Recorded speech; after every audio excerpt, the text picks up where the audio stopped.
via radio.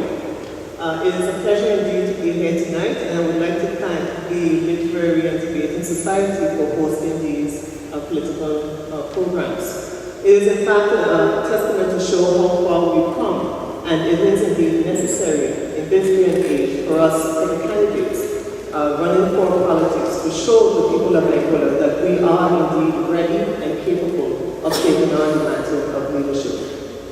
There is no doubt that we are socially, economically, and politically at the crossroads here in Angola, and we need strong leadership in order to take us forward. That is the reason why I am here tonight. I have decided to run in 2010 general elections, and I will run again in the 2015 general elections, God willing.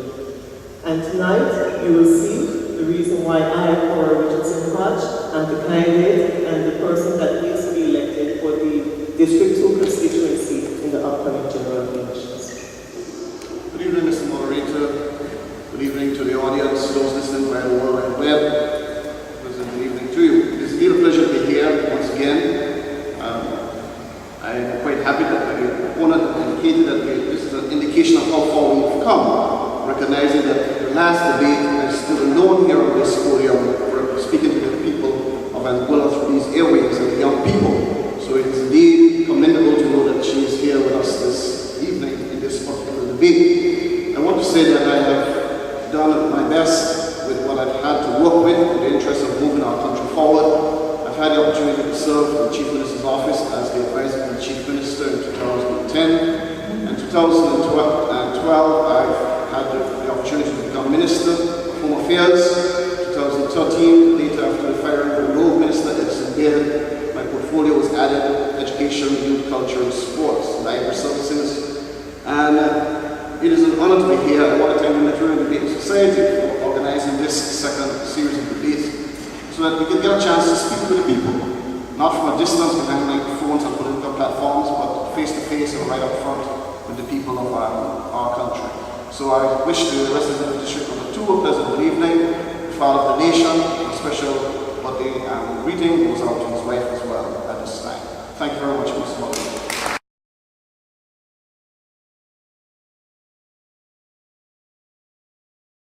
Thank you very much, Mr. Moderator. Well, let me first say that I admire the people of Angola as a whole. As you may know, I spent my early years growing up here in Angola, and I went back to St. Thomas and graduated from high school there. I obtained my undergraduate degree in environmental science while away, as well as my law degree. And after my law degree, I came back here to Angola to live and work and to raise my family. Having come back, even from a child, being here in Angola and having come back after I finished my schooling, the one thing I loved about Angolans as a whole is their resilience, their love for each other, their love for the community. And over the past few years, especially since entering the political arena and going around home to home and speaking with many of the people in the community, I love their openness, their frankness. Many times I sit down with them in their houses, on their porches, anywhere, and we have a lot of communications. We talk about everything under the sun. We talk about the difficulties happening in their lives, the joys, the pains. We talk about where they would like to see themselves and their children in the future. And what comes across me, even in these tough economical times, is the resilience of the Angolan people and the resilience of the people in District 2 to continue to fight to maintain a semblance of peace and harmony in their homes, even in the face of many of them not having jobs, not being able to work, not been able to put food on the table for their children. And so it is that, my love for the community in District Number 2 for the next. You have 2 minutes. Thank you very much, Mr. Moderator. Indeed, Angola is indeed the gem of the Caribbean, and I can say that without a shadow of a doubt, as one who has had the opportunity to travel many of our islands, neighboring islands, and distant islands and countries afar. What we bring in a particular District Number 2 is indeed a matter of love for each other, a matter of respect and harmony among the people of the district, and to also support my opponent in terms of the resilience of the people. I think that keeping hope alive, despite the difficult and trying times from 2008 until this period, our people within the district has continued to ensure that they have had that respect for each other, that love each other, and they'll continue to do that. I say that as well from the standpoint that persons are not necessarily pushing their hands out for payment, but they find it out of the goodness of their heart to take pride in their districts. And I also said from the standpoint that there are persons in the district who will call me and say, Rep, there's an issue here, there's an issue there as it relates to probably even the traffic in terms of the clearing of corners and where you see the obstacles. And I reach out and I do that. And I think that is because of the love that they have for their community. Because the representative cannot see everything, he cannot do everything. But he or she relies on the people to whom he or she is called to serve, to reach out to him. And because of my openness and my ease of access to the people of Bishop number 2, I think that that has gone a long way in really selling the point that we are people, despite all odds and differences, that we know what it means to rise up and get a job done. And by so doing, let Angola shine. Thank you.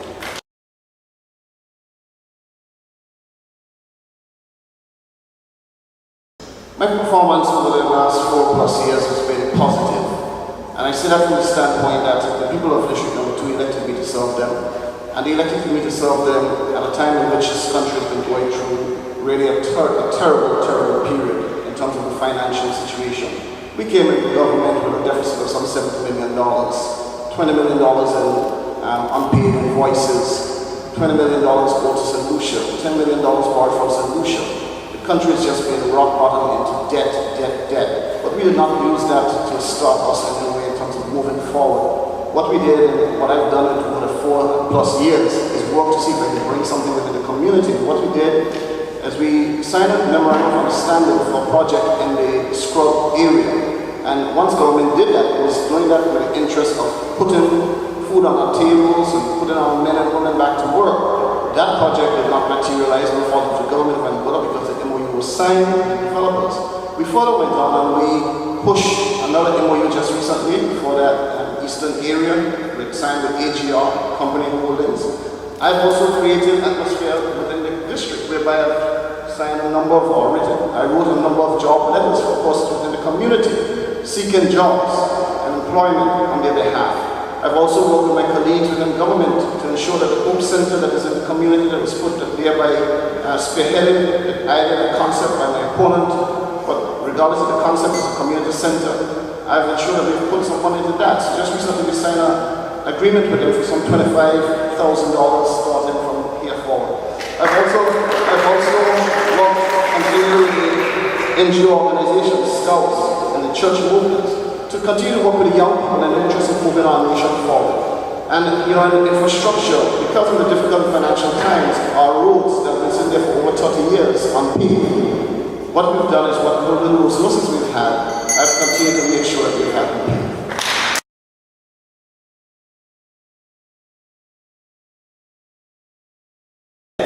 I do not believe that Mr. Roberts has served well. Of course, it is a question where I, as your opponent, would obviously give that answer. But I give it not only because I'm the opponent, but because it's true. Mr. Roberts' performance over the last 4.5 years has been wanting. And I say that because, notwithstanding the fact that we've had difficult times in our economy, nothing significant has been done in District number 2. I've heard my opponent speak about things that he has done across the island from a general perspective. And that is all good and well. The Scrub Island project that's been mentioned is something that has not come into fruition, as far as we can tell. The Hope Center is, as many of you know, an initiative that I started, and I'm the founder of that. And I would like to thank Mr. Roberts after all of this time, because Hope Center was opened in 2011, and just about a week ago, we received funds from the government for the first time to help operate the center.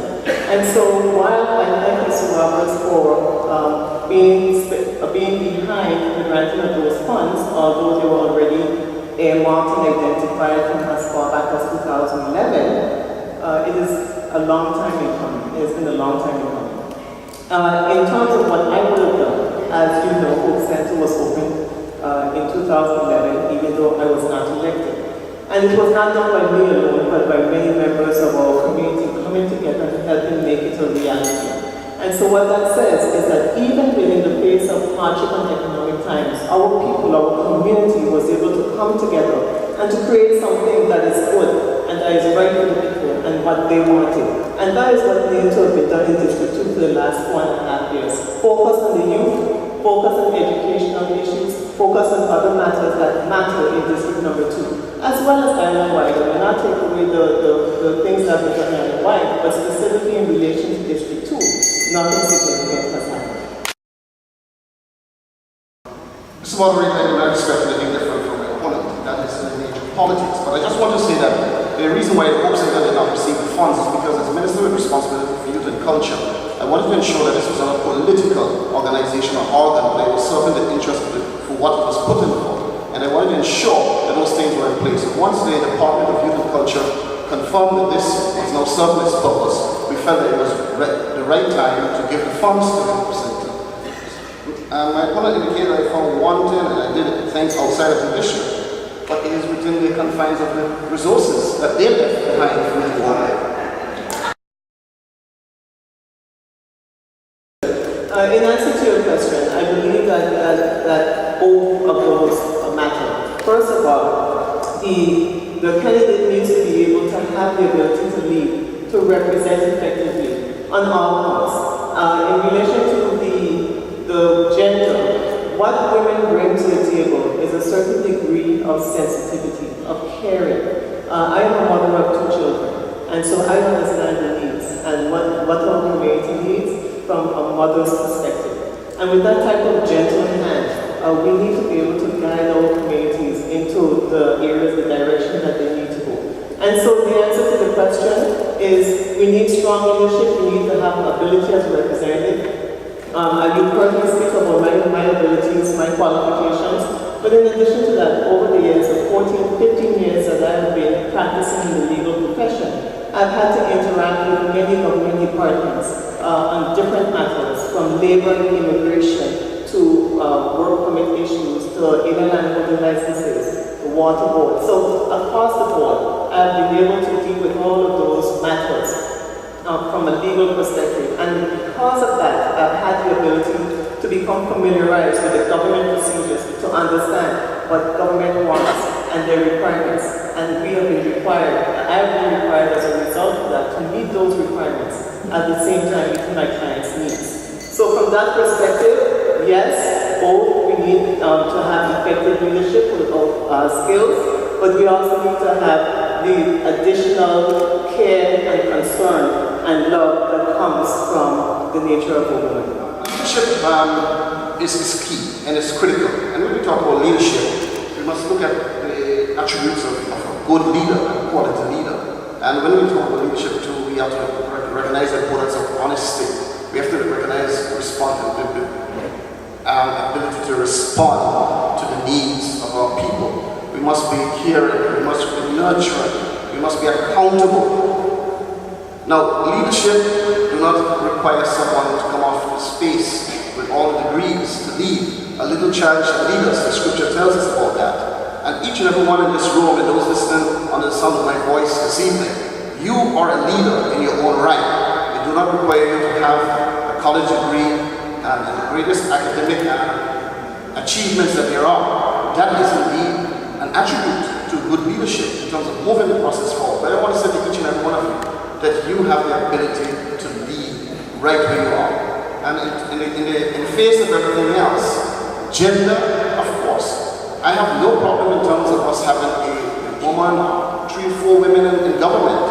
That would be nice, that would be effective. But again, I'm going to say that if we're going to put women in government as well, let us look for women who are honest, women who are responsible, women who can accountable in terms of administering the affairs of our country. We just cannot put our country in the hands of any and everyone. And it don't just go for women, but it goes for our men as well. Thank you very much.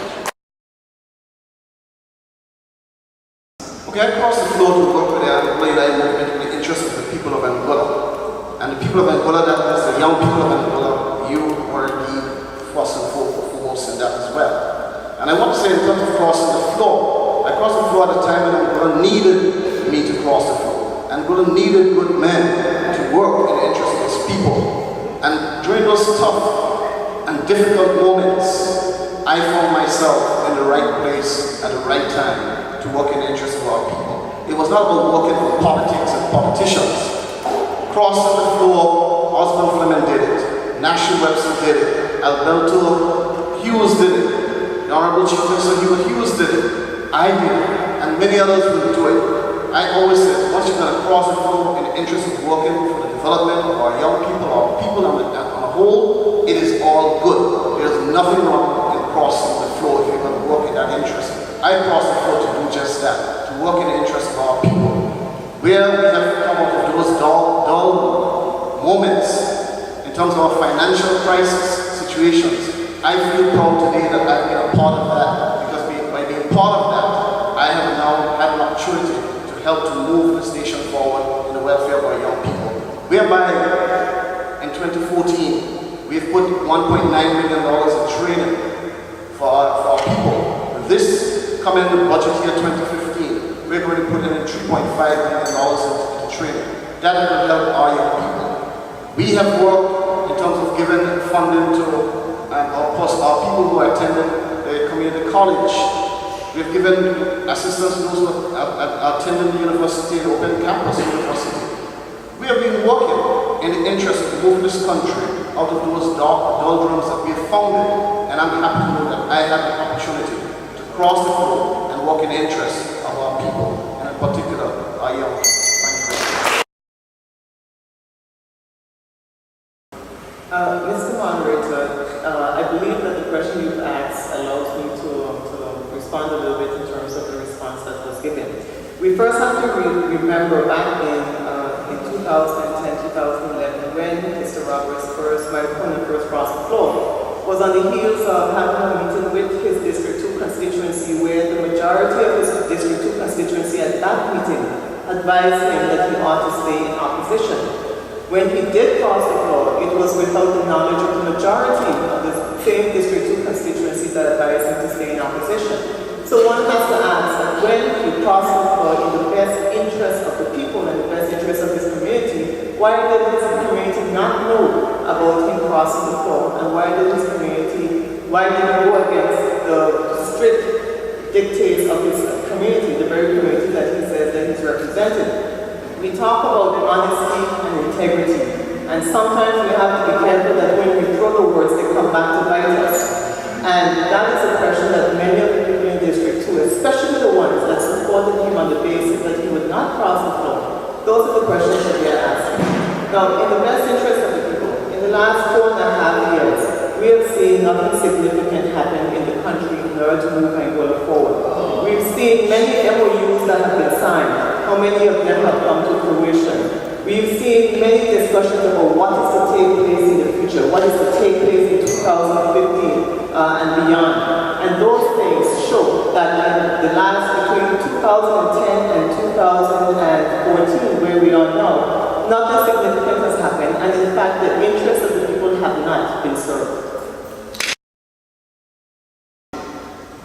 I want to say to the people that are listening to this debate this evening, I'll continue to hit honesty, because when we speak about memorandums of understandings which have been signed, what have come to fruition, we've signed about 9 memorandums of understanding, and all of them are working, including the solar project that sat idle under the failed Angola administration. When I crossed the floor, my opponents speak about the majority of the people of the district. It was a decision by the people of the district. It was a decision by the Angola Progressive Party as well, a party to which I served at a period of time when I make a decision to cross. At the end of the day, it is fair to say that the greatest challenge at this time has to do with the state of the economy. And when I say that, it's from the standpoint that job creation. Whereas, I said earlier, we have signed about 9 MOUs and they are all working. In the case of the Angola United Front Administration, we signed about 7 or 8 MOUs. They told us about showers on the ground. Nothing was on the ground, just about, we know about the flag, we know about the viceroy, but we know about what groundbreaking took place at Blowing Point. Nothing happened. Jobs is going to be a critical issue in District Number 2. And what we have been doing, and what I've been doing, is trying to create the atmosphere to meet that need. And by signing that MOU just recently for the AGR project in the South Bay area. That is an opportunity which I'm hoping that will trickle down and the benefits will be derived to the young people within the district. Generally, I think the crime and violence is something that we cannot get away from. It is an issue, it's a plaguing issue, and these issues come to as a result of how the economy is running.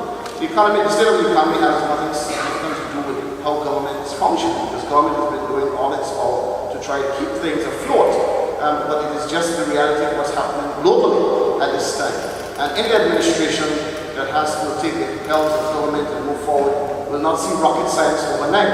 I think that this administration has been doing extremely well in trying to stabilize the economy and move things forward so that we can have a peaceful environment in which we can live, work. My opponent has said that jobs is going to be an issue in District Number 2, and I'd like to clarify that by saying that jobs is an issue in District Number 2. It was an issue in 2010, 2011, 2012, 2013, and now 2014. Our young people in District Number 2 have left school. They're sitting home. They're unable to find work. Our people, our elderly, our people that are accustomed to working are home and unable to find work. And so jobs is the biggest issue that is affecting District Number 2 right now. But not only that, opportunities, educational opportunities for our young people is also absent. When we look at District Number 2, we see that District Number 2 does not have as many resources as some of the other districts, like Island Harbor is a Christian village, West End has the hotels. District Number 2 does not have much. So our people have to travel outside of District 2 to find jobs.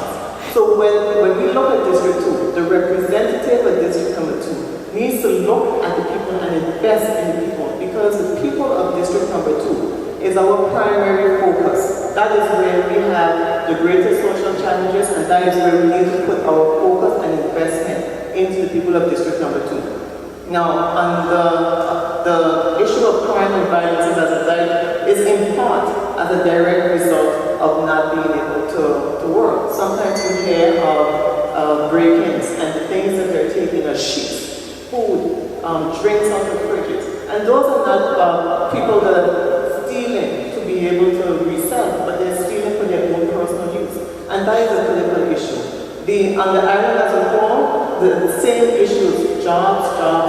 And we need to have job creation, we need to have a stable economic environment, and we need to create investment in Anguilla so that we can address some of the bigger problems in Anguilla. Everyone, some have said that compared to the crime levels in our neighboring islands, Anguilla does not have a real problem with crime, and such talk damages our tourism product of peace and tranquility. What is your opinion on this issue?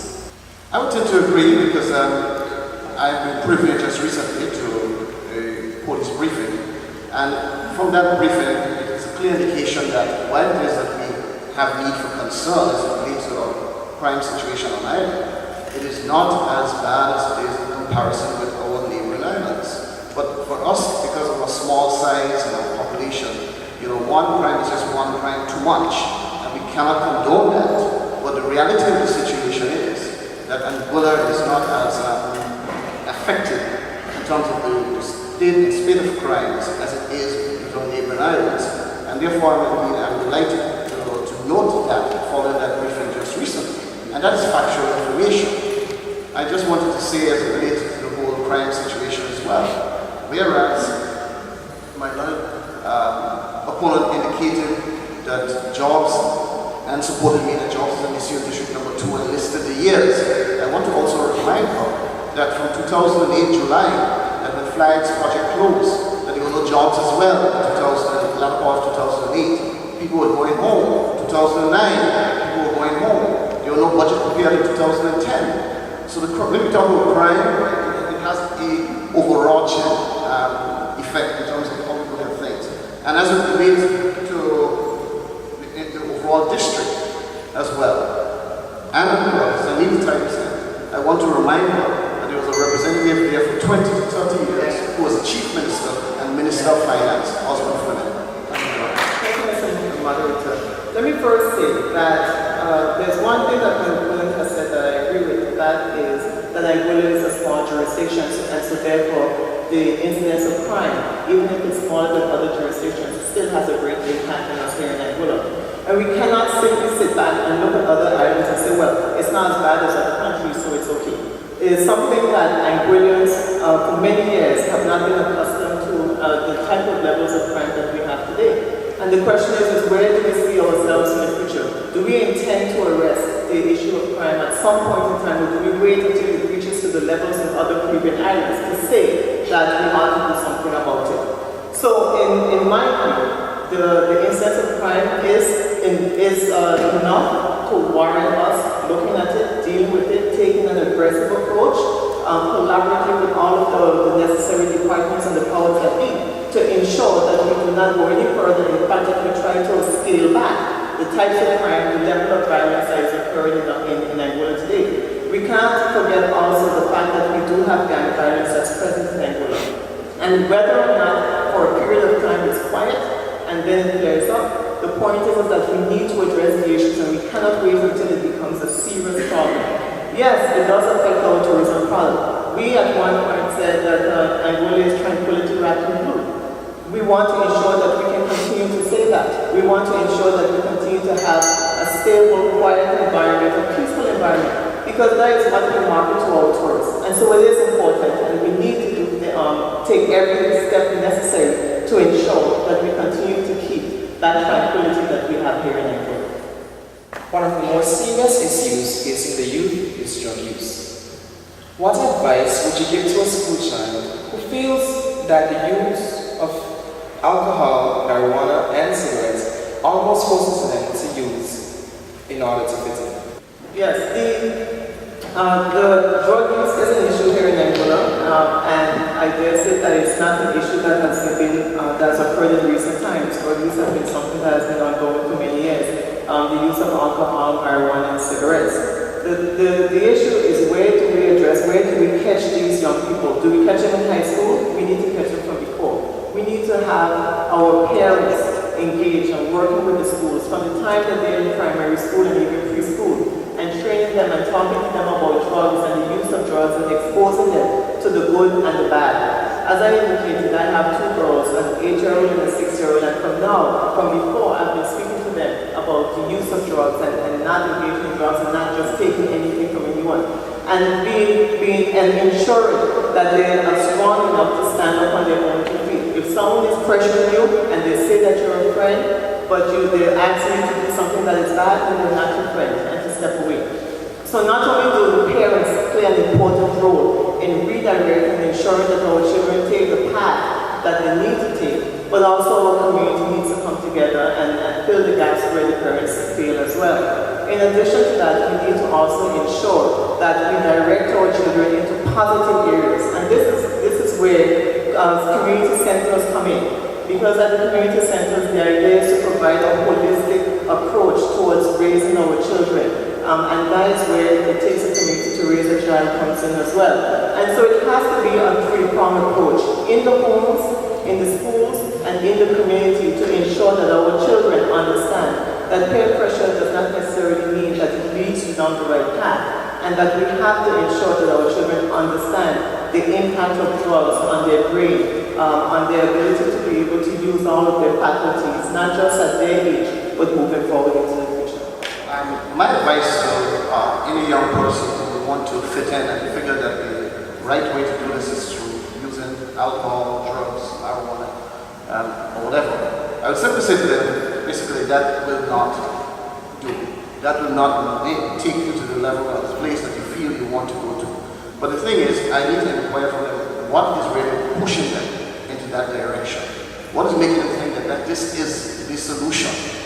Because when we understand what is the problem, then we can go to the root of the problem.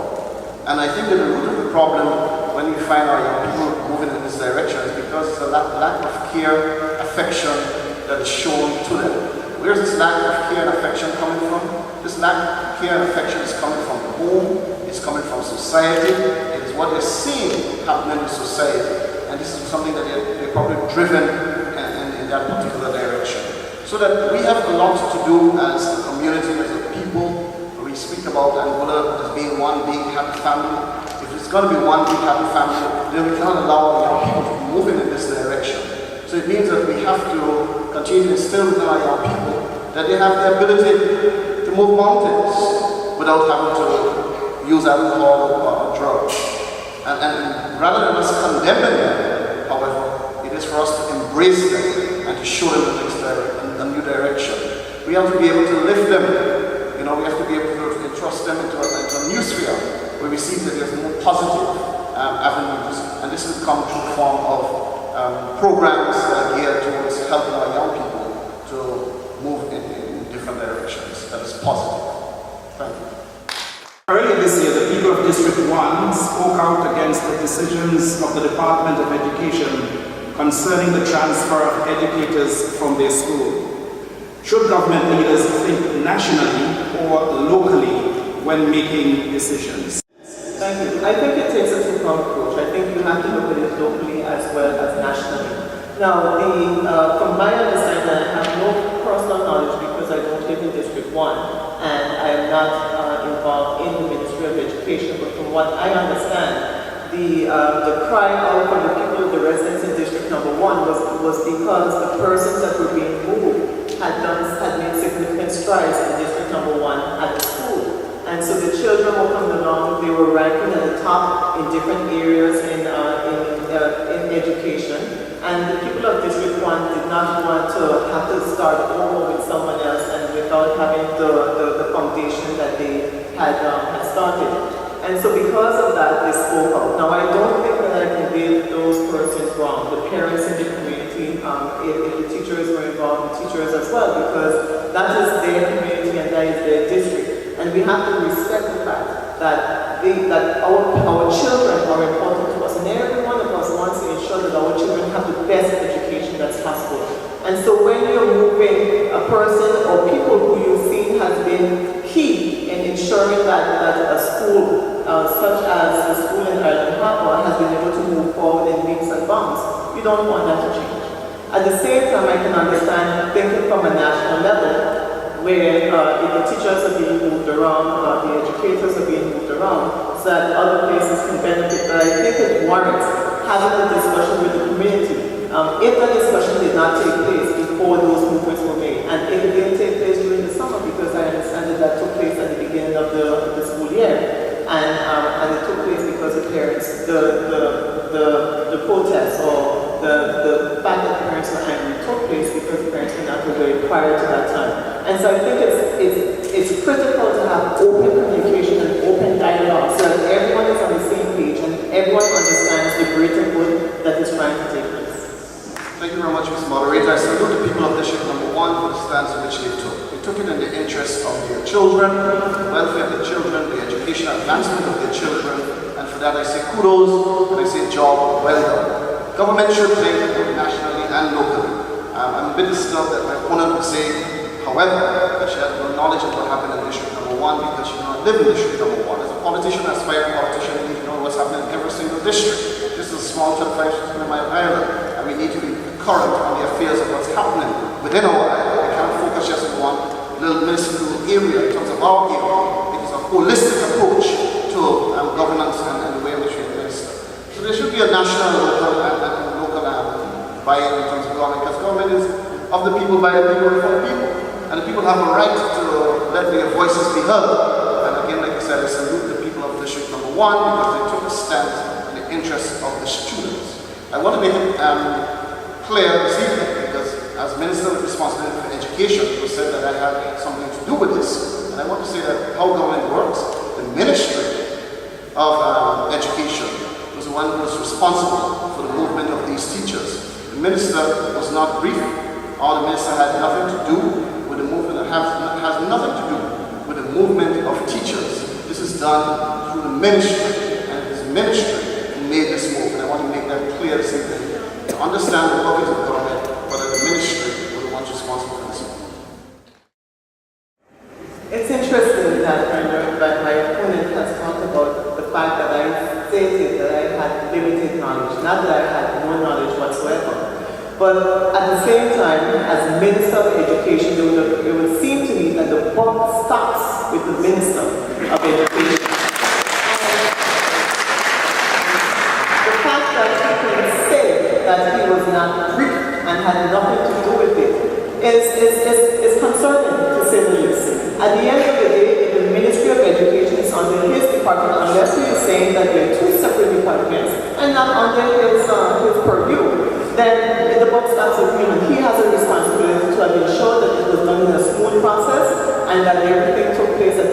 to have taken place in relation to that issue.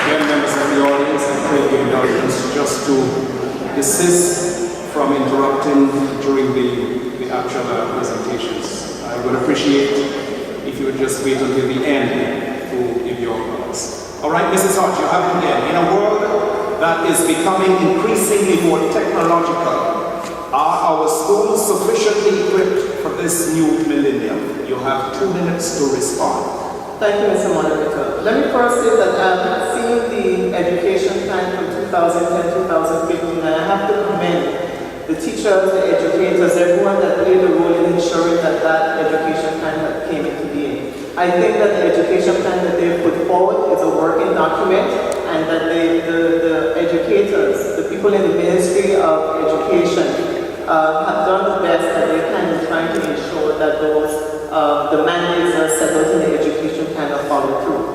I do think that there is room for growth. I believe that in terms of the schools, there are a number of issues that have to be looked at in our school system as a whole. When you look at the learning tools, we know that in many other countries we're moving towards more technological advancements. The children in many of the schools have tablets that they're working with. And this is something where our school children need to go, because we're not just looking at Angola, we're looking at being able, our children being able to compete on the wide stage. When you talk about the blackboards in the classrooms, a lot of them are now moving towards smart boards. And I do believe, my understanding is that there's one school here in Angola, that's the Western School, that may have the smart boards. But for the other schools, when you look at the horizontal school, for instance, which is in District 1, but which I adopt as a school because children of District 2 attend the horizontal school as well. There is a lot of needs that need to take place, and we need to look at those issues. So yes, there needs to be more technological advancements in our schools. Thank you very much, Mr. Moderator. I just wanted to again re-emphasize that the way in which government works and government functions. You would have heard my opponent just indicated that education plan is a wonderful tool and commended the people, the persons who worked on that tool. But I wondered who approved that.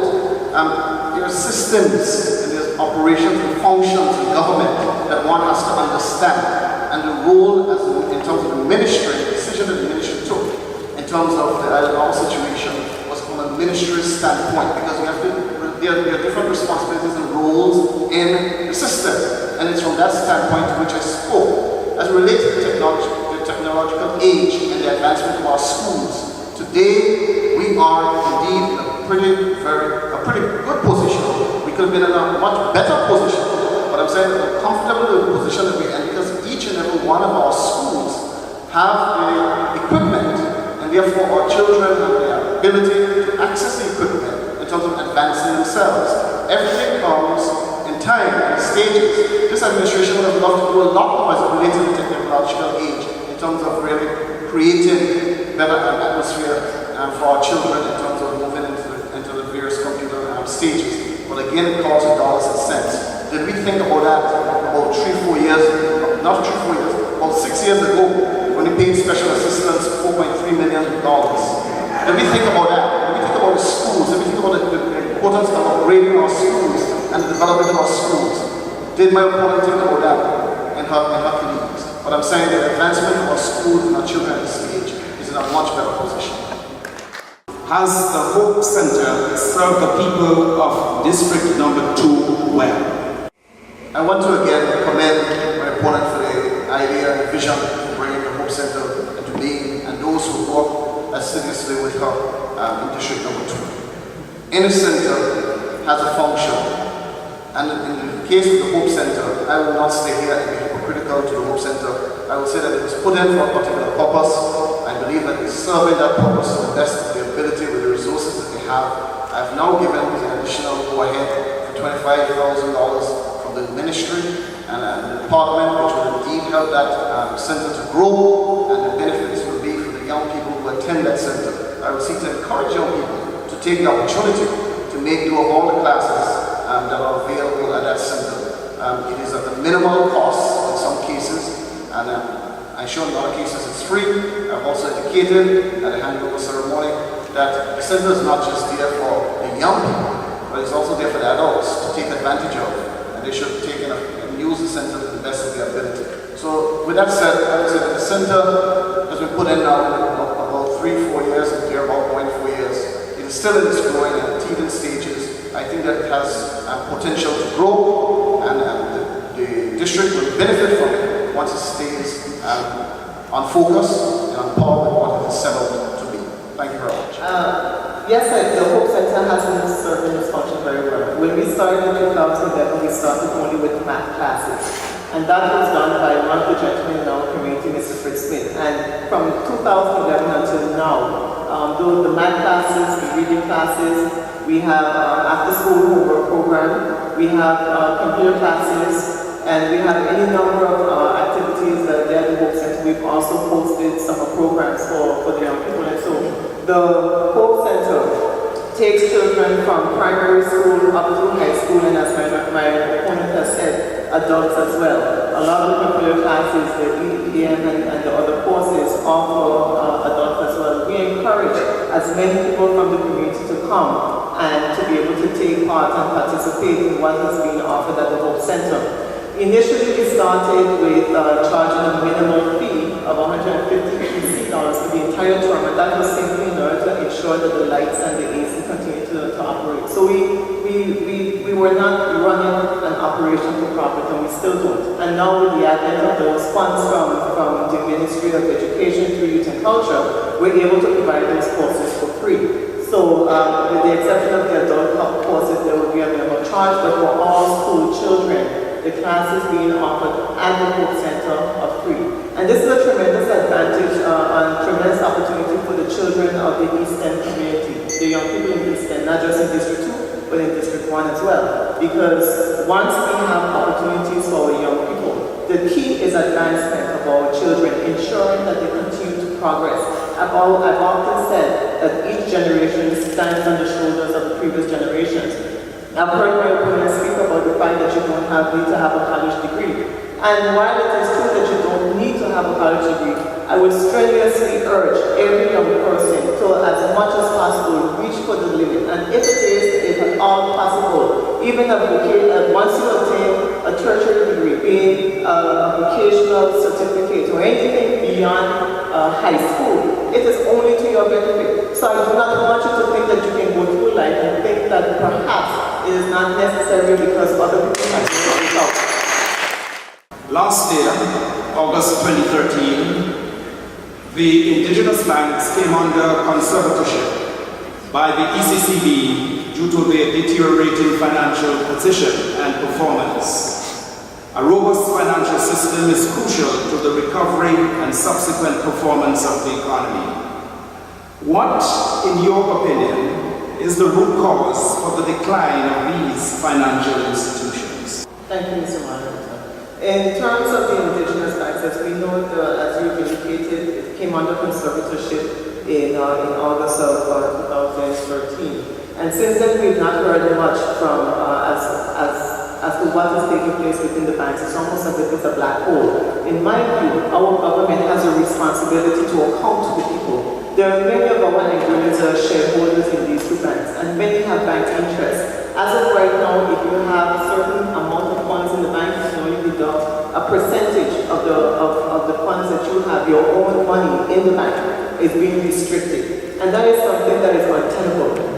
What we need is we need transparency, we need accountability as to what is taking place in the banks. The root cause of the decline in banks obviously would have been as a result of the worldwide economic downturn. In 2010, my opponent as well as members of the ruling party indicated or told the people of Angola that there was no economic downturn, but that it was the government of the day that caused the decline in the economy. Immediately after the German elections, we were then told that yes, there was an economic downturn. That economic downturn took place from about 2007, but certainly from about 2008.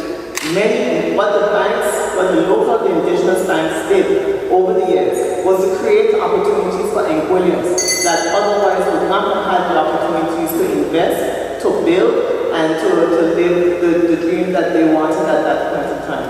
So as a result of the downturn, people were unable to continue to pay for their loans, which created an issue in the banks, and so you had a number of loans that were unpaid and created that situation.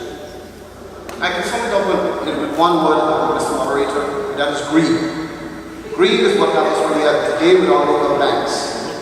Two, you heard where one mentioned that this government needs to be accountable to the people. Who was saying some years ago to the government and everybody else that the then Chief Minister who was chairman of CCB should be removed? Nobody listened. Who was saying a few years ago that the then Minister of Finance picked the banks? And he was very close because his brother was also the CEO of National Bank, and there were some concerns as to what has been happening in terms of the alleged operations of the banks, in terms of moving these people from these key positions. The Honorable Victor Banks served as Minister of Finance, and the Honorable Mr. Victor Banks was one who represented Angola at the Eastern Caribbean and Caribbean Union meetings.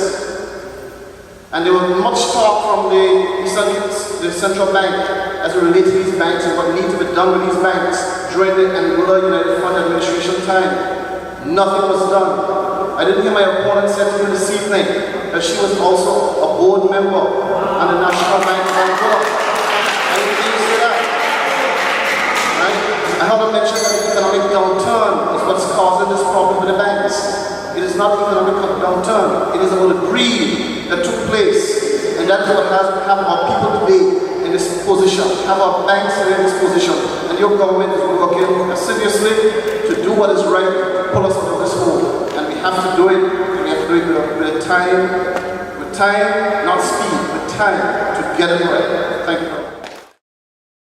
Thank you very much. I've heard the mention of greed, and what I would like my opponent to do at some point, if not, we don't have the time tonight, is to identify the names of those persons who he says are greedy and indicate the acts that they did that he says were greedy acts. Because it's one thing to be able to throw labels without any information. There is another thing to be able to stand behind the labels that you say. Now, in terms of my directorship or my sitting on the board, yes, I sat on the board, and that is why I can say firsthand the fact that many of our indigenous banks gave loans to many Angoleans that had they not gone to those indigenous banks, would not have the opportunity to be able to live out the dreams that they wanted at that point in time. The economic downturn took place and it was unanticipated, not just by the banks, but across the world. And so it's not unexpected that the situation will have occurred. But where we are now, and I keep hearing my friends speak about the previous Angola United Front administration, under which I was not a member, but he keeps alluding to it, and I would like to say that after 4.5 years, if we keep talking about an administration that took place 5 years ago, and without an ability to speak for yourself as to what you've done in the last 4.5 years, essentially you have no record. Are indigenous Angolan businesses being threatened by foreign investors? I want to say, Mr. Chairman, that Angolan businesses is indeed Angolan businesses. It is how we decide to market our businesses. And if we do not market our businesses correctly, indeed, we can stand to be threatened by other agencies. And therefore, it is my appeal to our indigenous business community to do whatever is required to market your business appropriately. The government of Angola has a responsibility to protect you. There is a responsibility to protect you, and that is what the government will do. But you also have a responsibility to protect your own business as well, because we are in a competitive market. And with competition, you know what it will breed. So it means that who sells the best commodity will indeed attract the buyers. And I'm simply saying that we have a responsibility as government to protect our local indigenous businesses, but our local indigenous businesses also have the right to protect themselves from what we have in terms of the other influences that are coming on shore. And we need to just continue to control that as we move forward. Yes, Mr. Margaret, the answer to that question, the simple answer is yes. The indigenous Angolan businesses are being threatened by foreign investors, and we only need to look around at the landscape of Angola, especially in the last few years, and see that that is in fact the case. Now, every country, everywhere in the world, has a preference for their own indigenous people. If you are living in Florida, you cannot import oranges into the state of Florida because they grow oranges in Florida. And that's the case in any other country. If you have it, and those countries have a preference for their indigenous people. Now, while it is true that it is a free market and that we are governed by the rules of free enterprise, at the same time, there has to be something that's put in place in order to ensure that our indigenous Angoleans continue to survive. If it is that, unless we're saying that we don't care about our indigenous Angoleans, about our indigenous businesses, but if we do, then there's some consideration that has to be taken place. It has to take place. It's worth looking at. And it's worth us saying that if we care about Angola, we care about our Angolans, and we care about our businesses in Angola, then yes, some sort of measures do have to be taken into account and put in place so that our Angolan businesses can continue to survive. Please comment on the conditions of the public schools in Angola and education as a priority in government. There's no doubt that we have a problem with our schools. As we know just a few months ago, in fact a few weeks ago, that the school down in Point was closed for a period of time, for a few weeks in November, so that we could deal with the situation that was there. We know for a fact that Morris School Primary School, for instance, in the East, suffers as well from Great Ice and Rat Rapids. It is an unsanitary situation for our children, and no parent wants our child to be in a situation like that. Now, during the summer, I cannot, as I mentioned, I'm not in the Ministry of Education or in the Department of Education. So I cannot account for what our department and our ministry did and did not do during that period of time. But I would dare say that the focus, instead of many of our persons in positions traveling overseas during the summer, we ought to have been here and ensure that our schools were good and proper and ready to accept our children as a education. So we need to focus our attention on our schools. If it is that, and so many of our schools have been around for a long period of time, and we need to ensure that the conditions are sanitary and that the school environment is proper and appropriate for our children.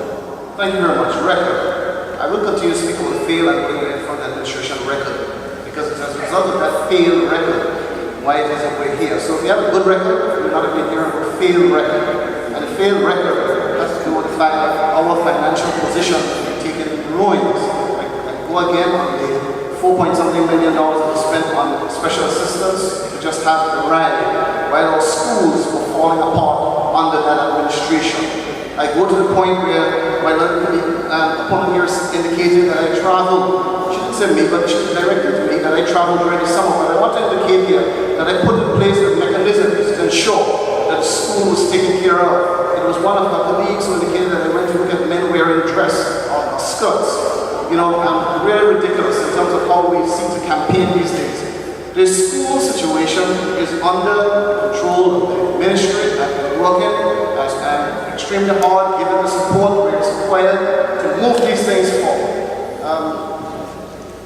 We have had and put in place as a result of the financial position that we found ourselves, what's called the fiscal framework of sustainable development. It is a control mechanism in which we administer how government funds are administered. And that in itself, we allocated over $800,000 towards minor maintenance of our school infrastructure. And that had to do based on the austerity measures to which we are in. So this government is mindful of the situation of what's happening within the confines of our schools, and we're doing all in our part to ensure that our schools are a place that is fitted for learning, conducive to learning, and that is what we will continue to do. Thank you. Thank you very much, Mr. Moderator. I would just say that at the end of the day, when we're seeking for election, when we're looking to be a representative and we're seeking a position, then we have to understand that the buck stops with us. Whether you put mechanisms in place or not, at the end of the day, there's a responsibility on your part to ensure that the schools are ready, that there's accountability. Because at the end of the day, when something goes wrong, and it inevitably does, and if your finger is not on the pulse, then yes, it starts at your doorstep and you have a responsibility. If elected, would would you support the repealing of any taxes? If so, how would you make up for the shortfall in government receipts? Thank you, Mr. Moderator. Yes, the income stabilization levy is something that I've been speaking about consistently on the platforms because it is something that is very detrimental to our Anguillian economy. And we can see by the closure of some of the establishments that have been in Angola since the interim stabilization levy was put in place, as well as the fact that many businesses are suffering under the stabilization levy, with the 3% for each employee and 6% on the head of every employer. And in the face of an economic downturn where there's little money coming into those businesses, it's very difficult for businesses to survive with that interim stabilization levy put in place. And it's surprising because when we talk about the fact that our now government has always said that you cannot tax a dead economy, that the interim stabilization levy was put in place. Now, the government expenditure is about $10 million a month. The interim stabilization levy brings in about approximately $1.1 million a month, which means the rest of the $9 million, the difference, comes from existing taxes that are on the books. It is my view that it's sufficient that we have not looked before putting in place the interim stabilization levy. Our government of the day did not look at all of the factors within from which the monies could have been taken in order to make up that $1.something million. For instance, in the MOUs, the Memorandum of Understandings that were in place at the time, there was something called a resident asset levy, where each of the owners that were purchasing $1 million units were taxed per square footage on those units. So it's a new tax, but was geared only to developments and persons buying villas in those developments. An additional tax was put in place so that those persons would pay what is akin to property tax on those units. That was not put in place by this administration. There are other taxes that have been on the books that have not been put in place by the administration as well. And as they say, that had that been done, we would not have made the interim stabilization levy. Moderator, nothing from nothing leaves nothing. And you've asked a question, I still have not heard the answer. Because the reality is that we can talk the talk. The reality is, what are we going to do? What are we going to replace this with? We're talking about this being a detriment to the businesses. The question must be asked, why was the interim stabilization levy put in place in the first place? The interim stabilization levy was put in place because of the poor fiscal management of the public purse by the then Angola United Front administration. Taking that letter of 18th January from Chris Bryant to the then Minister of Finance of the banks, in which he quoted that you want to borrow $20 million, but we are totally disappointed with the way in which you have managed the public's purse. And furthermore, removing the interim stabilization levy, you heard my opponent clearly indicating that there are several other taxes, and we are quite clear because the Angola United Front had several taxes to implement upon the people of Angola, in which we turned down. So I'm quite happy to hear that she has indicated that there are other taxes in which you can tax people. I want to thank the civil servants who have worked extremely hard on the budgets over and over for what they've done in terms of putting us where we are. I want to thank the people of Angola who are genuine and loyal in making that payment of that stabilization levy to the upkeep and development of our beautiful island, tranquil island, the island of the gem. I want to remind my opponent that it was our Minister of Finance and now our leader, Dr. Banks, who indicated in one of his budget speeches, we have to pay our way.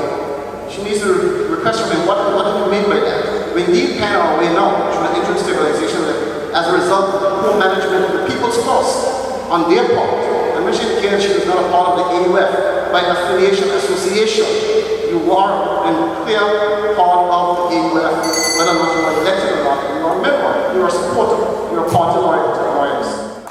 It has been noted that Angola's economy experiences elevated external vulnerability because it's almost solely based on tourism. Are there any real possibilities of developing a viable alternative industry in Anguilla? While tourism is the main economy, tourism needs in itself needs to diversify because we are promoting beaches and stuff. But we need to look at other attractions. And here is it that we are focusing on marina development Hence, the new MOU that we signed recently has a marina component as part of that tourism product. We also hear a lot about the fishing industry.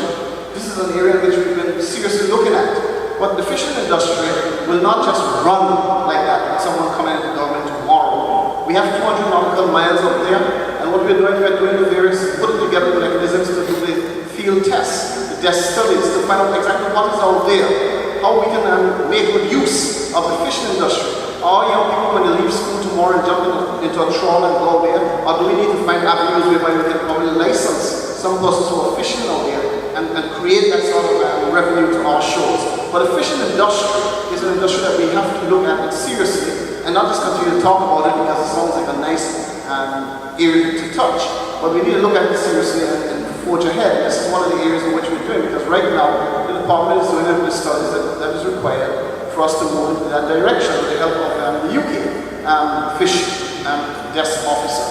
Also, we have to look at the fact that we have agriculture. We have to be prepared to feed ourselves. And whereas government has scarce land resources, limited land resources at present, we have lands that are sitting around this island that is not being used.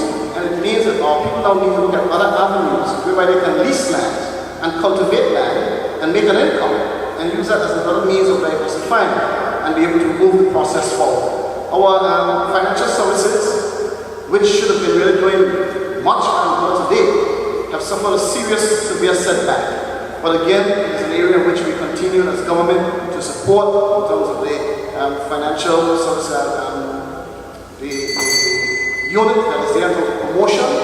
We are giving them the resources that they need to continue to promote the industry, and we hope that will continue to stimulate and move us in another direction. My opponent mentioned tourism, the fact that we need to diversify. At the end of the day, tourism is tourism, and we want to ensure that we do not put all of our eggs in the tourism basket. So we do need to diversify outside of the area of tourism.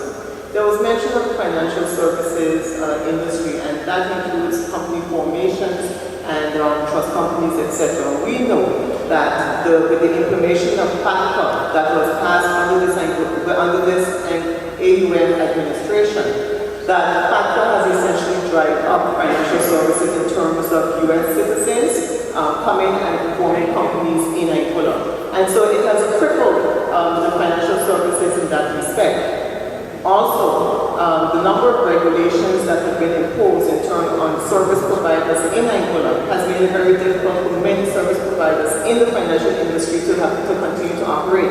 And as a result of that, many service providers have opted to leave that industry, which means that the industry has contracted more and more.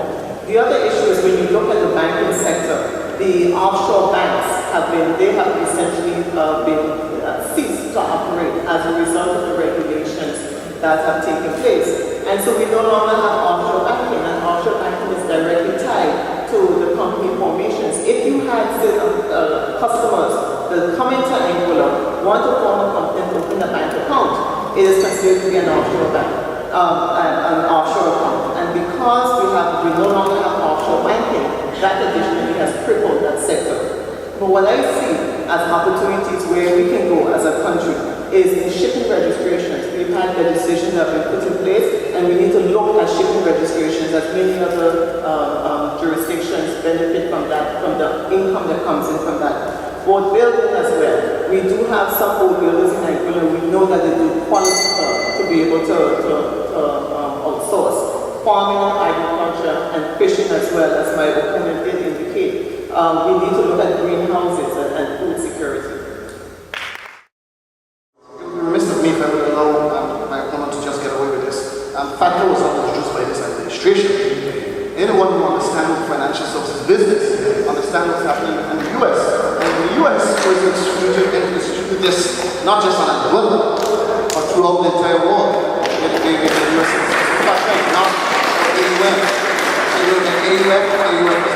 It is FATCA is a US enforced regulation. Thank you very much.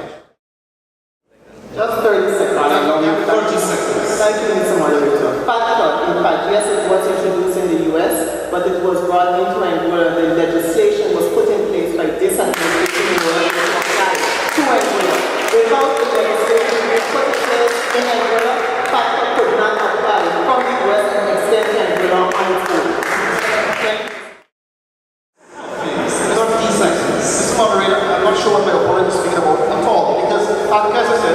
by the US. And if it was an Angola United Front, Angola United Movement, Angola whatever, there is no choice that you had in this. It had to be implemented. And this is unfair for my opponent to give the impression that is because of this administration pushed past it through the House, that it is our fault. No, as a government, whichever government is in place, we have the responsibility to pass it. So there's no real talk. That's honesty. What is your view of continued US military intervention in the Middle East region? Thank you, Mr. Moderator. The continued military intervention in the Middle East, that has been ongoing for quite some time. And in fact, there was military intervention prior to the Obama administration. Millions of dollars have been pumped into it, but at the same time, it is needed as of right now because of the instability that is taking place in the Middle East. And so I would say that while it is that it has cost the U.S. government millions of dollars, not just the U.S. government, but all of the countries that have military placed in the Middle East, it is a necessary evil as of right now. Mr. Moderator, we live in a world in which, we have to see ways and means of how we could bring peace. And sometimes that peace comes at a price. Price of dollars and cents, price of lives at stake. And I think that at this point in time, with all that is happening, it is a show of solidarity in terms of trying to recognize that as one people, as one nation, that peace must prevail. And while it is unfortunate that a life may have to be lost in this process, I think it's something that has to happen. So therefore, I have no objection to what's happening.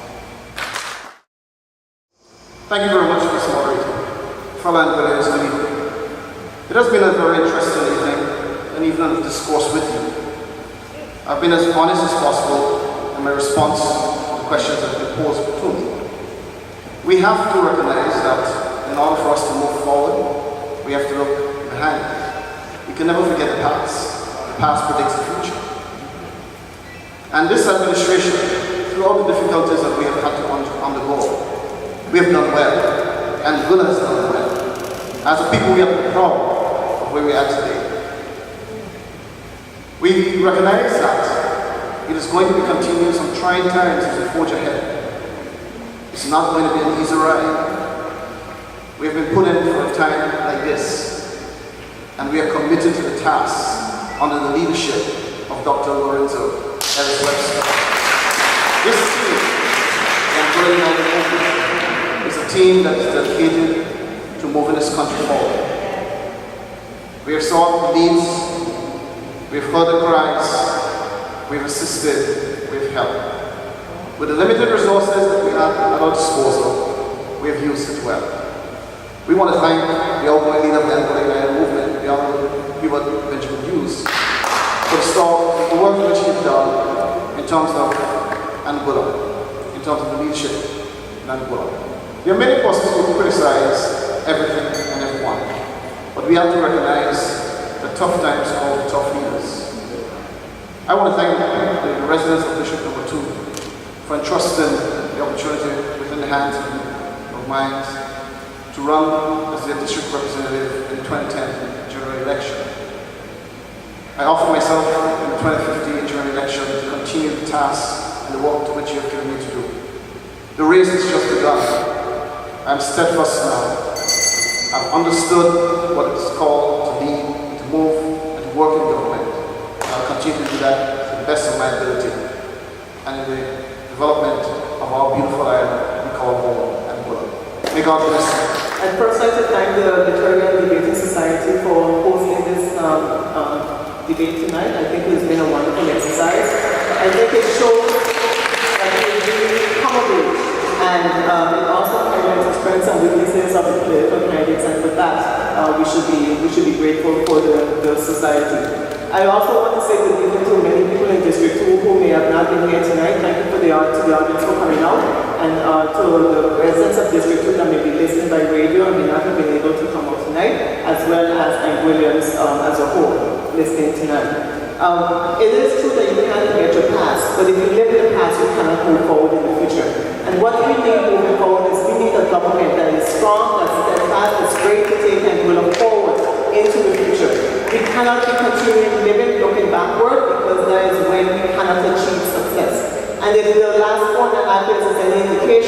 is obvious that that is what has taken place in the past. There were promises that were made to change the economy around, and now, obviously from tonight as well, you can hear that there are many reasons why things could not have been done. The so-called previous AUF administration, the fact that there are limited funds, and the list goes on and on. But the reality is that we need leaders, we need a group, a team of people that can get in there and can work, and that can change the economy, that can provide stability, political stability, and economic activity, and create revenue and growth. And that is why I, for hard and running as the candidate for this in the next